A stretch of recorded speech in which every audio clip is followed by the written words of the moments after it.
The Holy Gospel according to John, the 6th chapter. Glory to you, O Lord. Jesus said to the crowd, I am the bread of life. Whoever comes to me will never be hungry, and whoever believes in me will never be thirsty. Then the Jews began to complain about him because he said, I am the bread of life that came down from heaven. They were saying, Is not this Jesus, the son of Joseph, whose father and mother we know?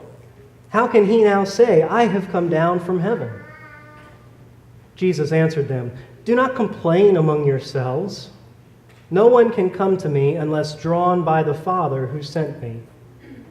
And I will raise that person up on the last day. It is written in the prophets, and they shall all be taught by God.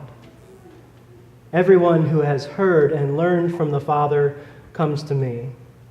Not that anyone has seen the Father except the one who is from God. He has seen the Father. Very truly I tell you, whoever believes has eternal life. I am the bread of life. Your ancestors ate the manna in the wilderness, and they died. This is the bread that comes down from heaven, so that one may eat of it and not die. I am the living bread that came down from heaven. Whoever eats of this bread will live forever, and the bread that I will give for the life of this world is my flesh. The Gospel of the Lord. Praise to you, O Christ.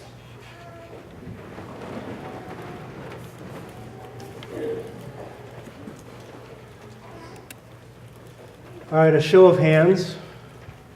Who of us here has ever complained about something? Okay, all right. How many of you have complained about something this morning already? Okay, a lot of hands. A lot of finger pointing as well. So as a species, we are hardwired to be more effective by something that's negative than we are by something that's positive. Scientists have shown this through studies where they test people by showing them pictures. They'll show them pictures of something that's positive, a hot, fresh piece of pizza or a brand new car. They'll show them pictures of something that's neutral, a hairdryer. And they'll show them pictures of something that's negative, animals that have been mistreated and those things. And the pictures that are meant to bring about negative feelings are the ones that cause our brains to be affected the most. When we see something positive, we get a good sensation, and the scientists could see that in the brain. But when they showed a negative picture, the surge of electrical activity in our brains just went wild. Does that make sense? This is why we each can vividly remember that mean thing that someone said to you or about you even years ago. This is why if you would go out and have this incredibly fancy supper, everything, the appetizers, salad, a big lean steak with all the trimmings, a tasty dessert, fancy drinks, but the only thing you can remember about that meal at the end of the night is that one bite of gristly fat that you encountered in the middle of that steak, right? This is why nearly every ad that you see or hear about a politician is a negative smear against the other person. That is what gets people fired up. This is why all kinds of fun and awesome experiences can be drastically overshadowed by one minor negative thing that can happen. This is how our brain works. It's why I thought I'd see everyone's hand go up when I asked if everyone has complained about something at some point in your life. It's in our brain, and it's in our history as humans. I know we've heard this story when God sent Moses and Aaron to free those Israelites out from under Pharaoh's rule, to free them out of Egypt and out of slavery, to free those Israelites so that they could travel forward to the promised land. We hear in that story, what is the first thing that the Israelites do when they are freed? They complain, right? In Exodus 16, the whole congregation of Israelites complained against Moses and Aaron in the wilderness. They said, "If only we had died by the hand of the Lord in the land of Egypt. You have brought us into this wilderness to kill this whole assembly with hunger."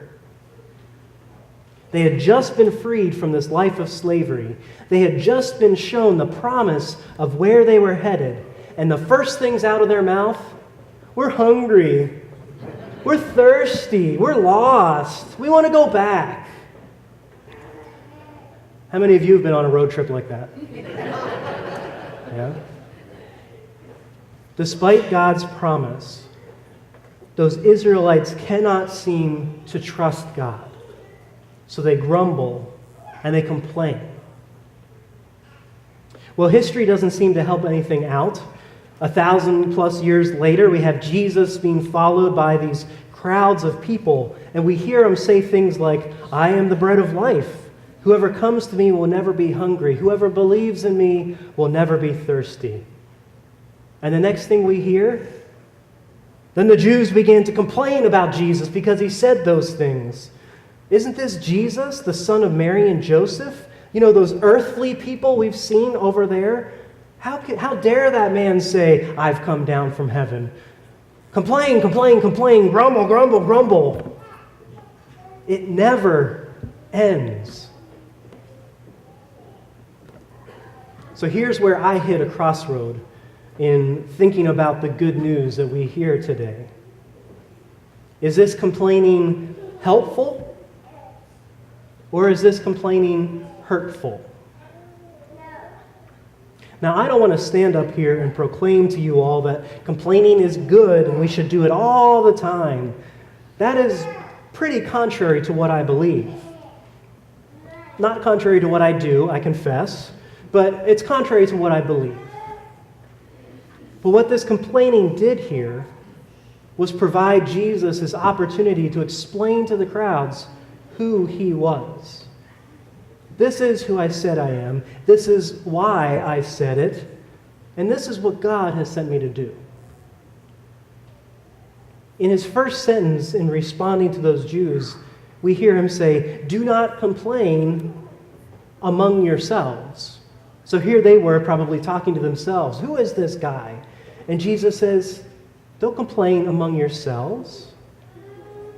Maybe he means come directly to me and complain or ask. Maybe he wants that complaining, this uncertainty brought directly to him so he can show those crowds who he is and put their doubts to rest. But on the other hand, I think often this complaining can show a lack of trust in God. Let's go back to those Israelites that were in the wilderness. When they were complaining about no food to eat, what did God do for them? He gave them food. We hear in Exodus 16, the Lord spoke to Moses and said, "I have heard the complaining of the Israelites. Say to them, at twilight you shall eat meat, and in the morning you shall have your fill of bread. Then you shall know that I am the Lord your God." And it went on to tell us that that evening their camp was filled with quail, and in the morning the Israelites awoke to find what? Manna, bread from heaven. But could they go and just gather up whatever they wanted? No. They had specific instructions on how that manna was to be collected and stored and eaten and shared. And if they did not follow those instructions, that manna would turn foul and would melt away, and they would be left hungry again. So we hear there that God provided the food that was needed as long as they trusted God and followed those instructions that God had given them. Now fast forward to those complaining Jews from earlier. God again provided that bread from heaven as long as there was that trust in God and an understanding of how God was working there. Jesus said, "I am the living bread that came down from heaven. Whoever eats of this bread will live forever, and the bread that I will give for the life of the world is my flesh." So maybe the question for us today is, what is there to complain about? Because I wonder, does our complaining about literally anything show a lack of trust in God and how God is working in this world?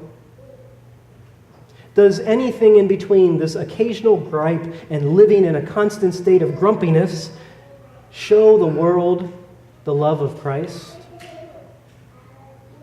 And I can hear some of you thinking to yourselves, is this guy serious? A little complaint about a tough piece of meat or something bad that happened to me during the day, or a complaint about stepping on a toy train in your bare feet in the middle of the night? Not speaking from experience or anything. Does complaining about those things, something like that, really show a lack of trust in God? Well, yeah, maybe. I think that's the question for us. What does our attitude about life in this world, from the mundane to the critical, show about how we understand God? I think it's truly something for us to think about, especially in light of the passage that we heard this morning from the Apostle Paul. Putting away falsehood, let all of us speak the truth to our neighbors, for we are members of one another. Yes, I know the truth can be our complaint of something, but again I ask, how are we sharing that news? Because Paul goes on to say, be angry.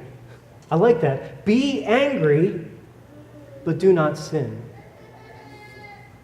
This is where it feels like we can have that good complaining. When there's an injustice that we see, or when something is being done that we believe is contrary to the love of God, we are to be angry.